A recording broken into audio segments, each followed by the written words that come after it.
Well, welcome to part one of common poisonous wild plants in the UK. And learning to identify poisonous plants is just as important as learning your wild edibles. Many of the UK's most toxic species grow in the same habitats as popular foraging targets, and some look alarmingly similar to safe plants. This section covers some of the most common and hazardous families and species you're likely to encounter. Don't try to memorize everything at once. Get to know the plants in your local area first and build up your knowledge gradually. And when in doubt, as always, leave it out. You'll also find in this presentation a lot of common species that maybe you'd never consider foraging, but it's worth knowing that whether they're safe or not. So starting with the Amaryllidaceae family, or the amaryllis, snowdrops. Snowdrops are among the first flowers of spring, found in damp woodlands and gardens. They have strap-shaped leaves and delicate drooping white flowers. All parts, especially the bulbs, are toxic. Galantamine and lycorine can cause nausea and vomiting if eaten. Snowdrop leaves could be confused with wild garlic, but snowdrops obviously have no garlic smell. Daffodils, familiar from gardens, parks, and wild meadows. Also have long strap-like leaves and showy yellow or white flowers. All parts are toxic, again, especially the bulbs, which contain lycorine. Ingesting them can lead to severe nausea, vomiting, and diarrhea.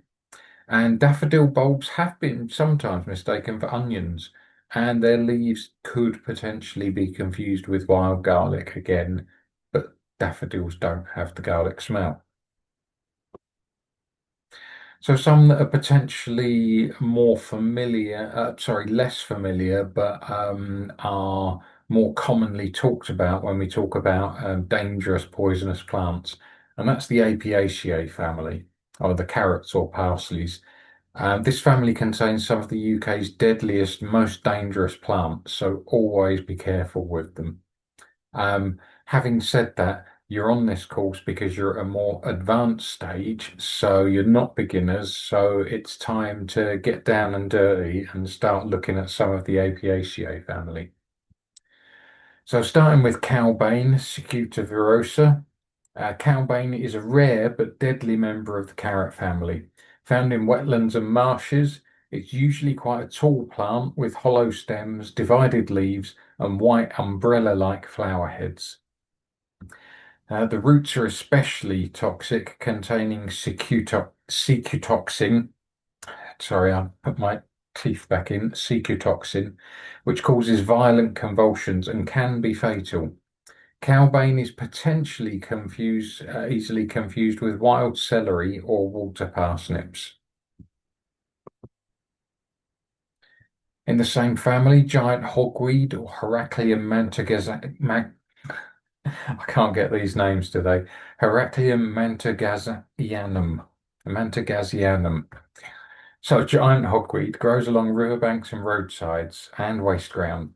It can be huge, I mean enormous, up to 5 meters tall, with deeply divided leaves, thick purple blotched stems, and large white flower umbels. I've seen these umbels a meter across, absolutely massive.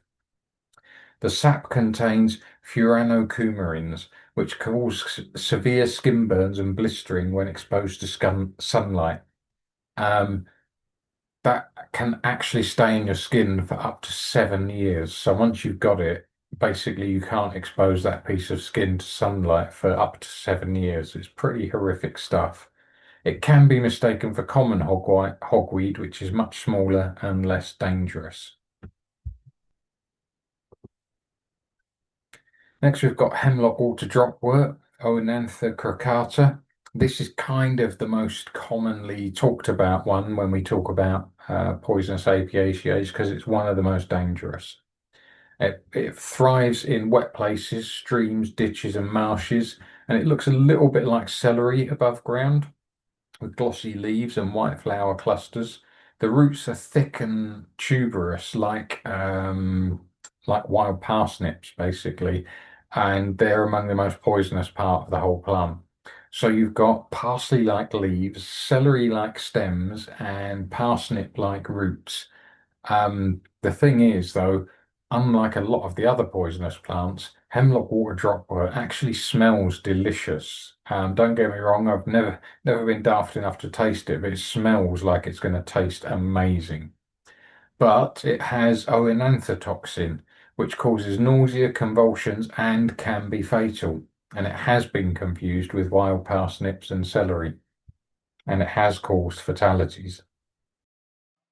Thanks for watching. This is just a small extract of one lesson, which is part of a series of 3 for poisonous plants and fungi. And each of those make up a small part of the 12-month masterclass, which starts in June. If you want to hear more about the masterclass, then click on the link and take a look, or drop me a line at gavin@foundfood.com, and I'll be glad to help.